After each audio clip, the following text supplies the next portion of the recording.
दो तरीके की स्टडी होती है, एक होती है एक्टिव और एक होती है पैसिव। एक्टिव का मतलब हम खुद पढ़ रहे हैं, पैसिव का मतलब हमें कोई पढ़ा रहा है, या फिर हम सिर्फ ऊपरी स्तर पर पढ़ रहे हैं। एग्जाम्पल के तौर पर मैं आपको पॉलिटी पढ़ा रहा हूं, सर आपको रीजनिंग पढ़ा रहे हैं, तो वो एक पैसिव स्टडी है जो कि जरूरी है, करनी चाहिए।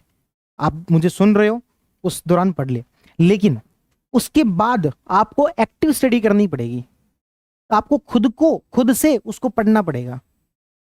जैसे बचपन में अपन कैसे करते थे, एक पेज पढ़ा, उसके बाद में आंख बंद करके याद करते थे, अच्छा पहले पेज पर हमने A for apple, B for boy, C for cat, इस तरीके से एक एक चीज अपन एक्टिवली रिकॉल करते थे। वही काम यहां करना पड़ेगा, एक्टिव स्टडी करनी पड़ेगी। यदि आपको पॉलिटी पढ़ा दी और फिर आपको कि समझ में आ गया, तो सर समझ में आया हुआ कोई काम नहीं आएगा जब तक आपको चीजें याद नहीं है।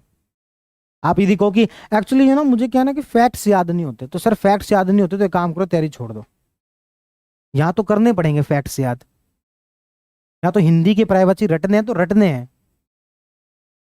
और वो रटा कैसे जाएगा, रणजीत सर आपको क्लास में रटवाने की खूब कोशिश करेंगे, 60-70% रटवा भी देंगे, लेकिन रिटेंशन दिमाग में कितने समय तक रहेगा वो डिपेंड करेगा आपकी एक्टिव स्टडी पर, आपकी रिवीजन पर, आपकी एक्टिव रिकॉलिंग पर।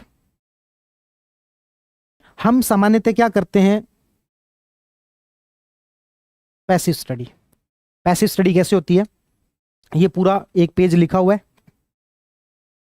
इसमें से पढ़ते जा रहे हैं कि अच्छा रणजीत सर ने आज संधि पढ़ाई, संधि के अंदर दीर्घ स्वर संधि पढ़ाई, उसमें ये एग्जाम्पल बताया, ये बताया, ये बताया, ठीक है। उसके बाद में व्यंजन संधि शुरू कर दी, ये बताया, ये बताया। उसके बाद ये है पैसिव स्टडी, कि मैं देख देख के जो आज पढ़ाया था उसको पढ़ता जा रहा हूँ। ये है आम जिंदगी। अब चलते हैं मेंटोस जिंदगी पर। यह है मेंटोस जिंदगी, एक्टिव स्टडी। एक्टिव स्टडी में क्या होता है, पैसिव स्टडी कर ली, अब करो नोटबुक को बंद, सोचो। संधि में सबसे पहले दीर्घ स्वर संधि, फिर सर ने 2 एग्जाम्पल दिए थे, फिर व्यंजन संधि पढ़ाई थी, फिर 3 एग्जाम्पल उसमें करवाए थे, तीसरा 3 एग्जाम्पल ये थे। यार 4 पॉइंट थे, एक नहीं याद आ रहा, एक नहीं याद आ रहा। सबसे नीचे वाली साइड लिखा हुआ है, क्या था क्या था, चलो एक बार खोल के देख लेता हूँ। अच्छा ये था, ये है एक्टिव स्टडी, एक्टिव रिकॉलिंग। दिमाग पर जोर पड़ता है, इसलिए दिमाग करने से मना करता है। आपका दिमाग आपको बेवकूफ़ बनाने की पूरी कोशिश करता है। आपको दिमाग आपको समझाएगा, अरे याद हो गया यार, क्या है, एक ही पीछे पढ़ो, दूसरा आगे पढ़ो ना। आगे पढ़ने से कुछ फायदा नहीं होगा, ऐसे आगे भाग पीछे साफ, वो वाली बात होती रहेगी। इसलिए हमें क्या करनी है, एक्टिव स्टडी करनी है। इसलिए हमने कोई भी सब्जेक्ट पढ़ा, उसके बाद खुद ही खुद उसको रिकॉल करके देखा। मैं तो कहूंगा यदि आप बहुत ही गंभीर विद्यार्थी हो, यदि आप वाकई में इस एग्जाम को पहले ही अटेम्प्ट में बहुत अच्छी रैंक के साथ निकालना चाहते हो, सबसे बड़ी एक्टिव स्टडी का तरीका तो ये हो, जब हम सोने लगें तो ये मन ही मन में कम से कम 10-15 मिनट में रिकॉल करें कि आज के पूरे दिन में हमने क्या क्या पढ़ा है। सुबह से लेकर शाम तक का हम अपना पूरा जो दिन है, वो आंखें बंद करके लेटने के बाद, सोने से जस्ट पहले उसको देखें कि क्या क्या पढ़ा, क्या क्या उसमें था, उसके बाद ये था, उसके बाद ये था। जो याद नहीं है कोई बात नहीं, छोड़ो, सुबह देखेंगे। लेकिन कम से कम ये 10-15 मिनट तक दिमाग में चले, तो आपको रात को आपका दिमाग उन सब चीजों को प्रोसेसिंग करता रहेगा। हम हमेशा बचपन से सुनते आते हैं कि भाई हमें वही सपने आते हैं जो कि हम दिन भर में सोचते हैं। तो क्यों ना दिन भर में आप पढ़ाई का सोच लो, और दिन भर में सोचा कि नहीं सोचा, पर रात को सोने से 10-15 मिनट पहले आप जो सोचते हो, वो आपके रात भर उस चीज की प्रोसेसिंग चलती है, इस बात की संभावना सबसे ज्यादा है। इसलिए एक्टिव स्टडी का सबसे अच्छा पार्ट तो ही हो सकता है। जैसे मैं आपको अपनी तैयारी का बताता हूं। मैं अपनी तैयारी के दौरान लाइब्रेरी में बैठ के पढ़ता था, तो एक्टिव स्टडी होती थी। लेकिन 2 मुझे ऐसे दिन भर की घटनाएं हैं जो मुझे याद है, जो मेरे एक्टिव स्टडी का सबसे इंपॉर्टेंट पार्ट होता था। वो पहला था सबसे पहला था, लाइब्रेरी से अपन आते हैं घर पर, दोपहर में मान लो खाना खाने आए हैं, तो उस दौरान जो है ना, लाइब्रेरी से घर आने का हमारा सफर था जो लगभग 7-8 मिनट का वॉकिंग डिस्टेंस का टाइम लगता था। उस 7-8 मिनट में मैं मोबाइल चलाते हुए नहीं आता था। अब भले ही मैं मोबाइल ज्यादा चलाता हूँ, लेकिन उस समय में 7-8 मिनट मुझे अच्छे से याद है कि वो जो 7-8 मिनट है, उस दौरान मैं ये सोचता हुआ आता था कि क्या क्या पढ़ा, वो मन ही मन दोहराता हुआ आता था।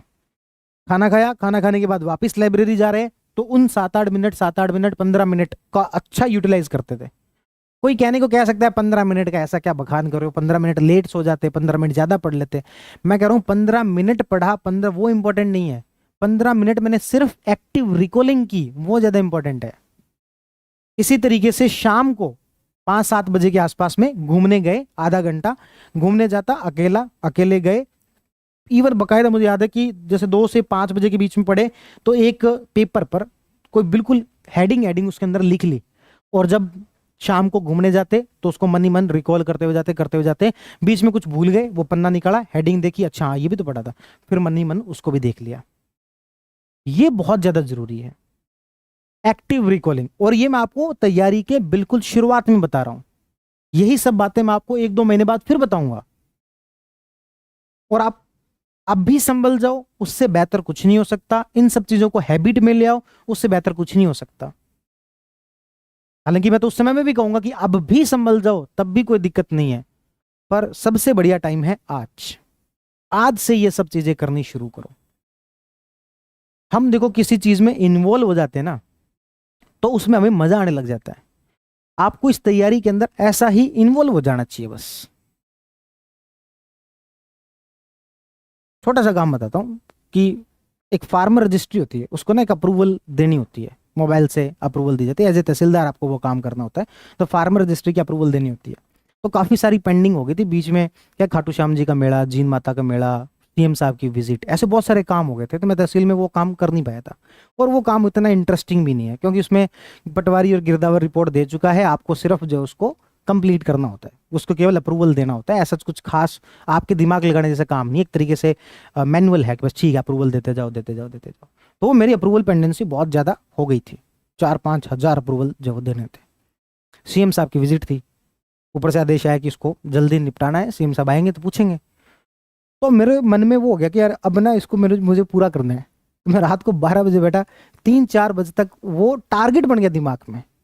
थोड़ी देर बाद में वो टारगेट बना लिया कि अगले 10 मिनट में मैं देखता हूँ कितनी पूरी करता हूँ, तो अगले 10 मिनट में मुझे इतनी करनी है।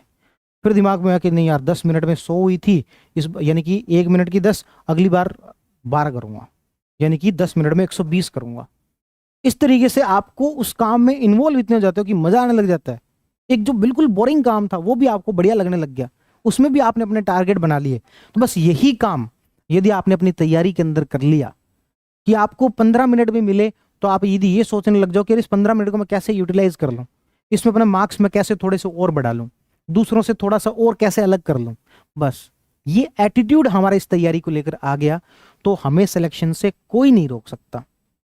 एक्चुअल में हमारा एटीट्यूड क्या होता है? एक्चुअल में एटीट्यूड होता है क्लास में पढ़ाया, पढ़ लिया, ठीक है, पेपर दिया, दे लिया, उसके बाद में आंसर की देखी, देख ली, उससे कुछ सीखा तो सीख लिया, नहीं सीखा तो नहीं सीखा। मतलब वो वाला होता है कि कर लिया तो कर लिया, नहीं किया तो नहीं किया, वो वाला एटीट्यूड होता है। इस वाले एटीट्यूड से आप हो सकता है कि भाई सिलेक्शन के नजदीक पहुंच जाओ, लेकिन एक संतुष्टि वाला भाव कभी आ नहीं पाएगा आपको। इसलिए बहुत जरूरी है कि आप ये काम जो अच्छे से करो, ताकि आप चीजों में संतुष्टि आए आपको। और ये सारी बात अपनी शुरुआत किससे हुई थी? एक्टिव रिकॉलिंग से।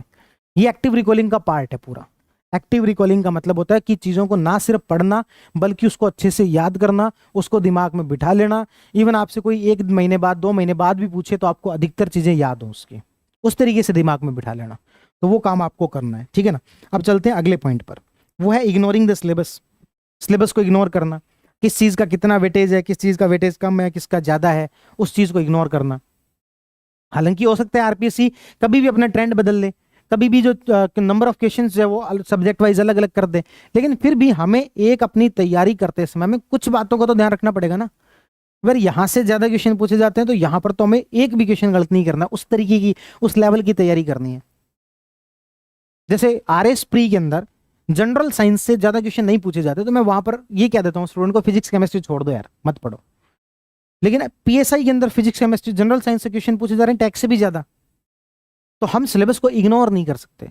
सिलेबस में क्या लिखा हुआ है उसके एक एक पॉइंट को हमें तैयार करना पड़ेगा। तो इग्नोरिंग द सिलेबस जो है वो एक मेजर प्रॉब्लम रहती है। उसके बाद focusing only on strong subjects. आज आप में से कोई यदि मुझसे पूछता है कि सर कौन से सब्जेक्ट्स पर ध्यान दे, वो मेरे सामने हो तो उसके थप्पड़ लग जाए एक। आज कैसे पूछ रहे हो कौन से सब्जेक्ट्स पर ध्यान दे? आज तो ये है कि पूरा सिलेबस है, पूरा सिलेबस पढ़ना है। कौन से सब्जेक्ट्स पर ध्यान दे ये काम होता है लास्ट के एक महीने का। तो सर अब तो रह गया, अब तो आप बता दो कौन से पर ध्यान दे, कौन से टॉपिक पढ़े। बचपन में नहीं होता था सर इंपॉर्टेंट क्वेश्चन के निशान लगा दो। तो इंपॉर्टेंट क्वेश्चन के निशान तो लास्ट में लगते हैं। पहले दिन आके कोई पूछता है कि सर कौन से सब्जेक्ट्स पढ़े, अरे सारे पढ़ने हैं। सिलेबस में यदि ऐसा कोई सब्जेक्ट है जिसमें कि 2 क्वेश्चन भी आते हैं, मतलब आज मुझे यदि आरएस प्री वालों को गाइड करना हो तो मैं कहूंगा फिजिक्स केमिस्ट्री भी पढ़ना है, भले एक एक ही क्वेश्चन आता है। हाँ, नोटिफिकेशन आ चुका है, टाइम कम है, तब मैं कहूंगा कि भाई ये सब्जेक्ट पढ़ लो, ये छोड़ दो, इसमें से ये टॉपिक अच्छे से कर लो। आज तो सारे ही पढ़ने हैं, कोई नहीं छोड़ना। आपके पास टाइम होते हुए भी यदि आप ये पूछ रहे हो कि कौन सा सब्जेक्ट हम छोड़ दें, तो बहुत बड़ी मूर्खता है। बहुत सारे लोग कहेंगे सर मैथ्स नहीं आती, मैथ्स आती है तो आती है, नहीं आती तो नहीं आती है। ऐसा नहीं है भाई, उसको सीखा जा सकता है। ऐसे कोई बड़ी रॉकेट साइंस है क्या वो? कम से कम जो है उसमें से ऐसे टॉपिक जो बहुत आसान है, कम से कम वो तो ठीक किए जा सकते हैं। उसको पूरे तरीके से छोड़ ही देना, हार ही मान लेना कि नहीं नहीं मैथ्स तो होगा ही नहीं। एक काम करना, जब आप पेपर अटेम्प्ट करने लगो तो मैथ्स के क्वेश्चन सबसे लास्ट में कर लेना। 97 क्वेश्चन बाकी सारे अटेम्प्ट कर लेना, लास्ट के 3 क्वेश्चन मैथ के अटेम्प्ट कर लेना। लेकिन अटेम्प्ट तो करोगे उसे, आज से ही छोड़ने के बारे में सोच लोगे क्या? तो कोई भी सब्जेक्ट छोड़ने का प्लान नहीं करना है। अभी आपके पास में टाइम है।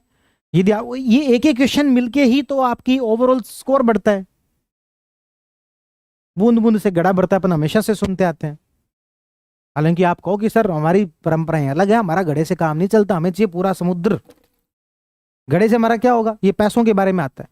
पैसों के बारे में भारत में कहा जाता है बूंद बूंद से घड़ा भरता है। आप इस कहावत को ठुकरा देना, कह देना घड़ा भरना होगा किसी और को, हमें भरना है समुद्र। नदियां भरनी, नदियां वो बचत से नहीं भरी जाएंगी, वो पैसा बचा बचा के नहीं भरी जाएंगी, वो भरी जाएंगी कमा कमा के, वो भरी जाएंगी क्रिएटिविटी से, वो भरी जाएंगी ज़्यादा मेहनत से। पैसा बचाने पर इतना एनर्जी टाइम लगाएं, उससे ज़्यादा अच्छा है कि पैसा कमाने में एनर्जी और टाइम लगाया जाए।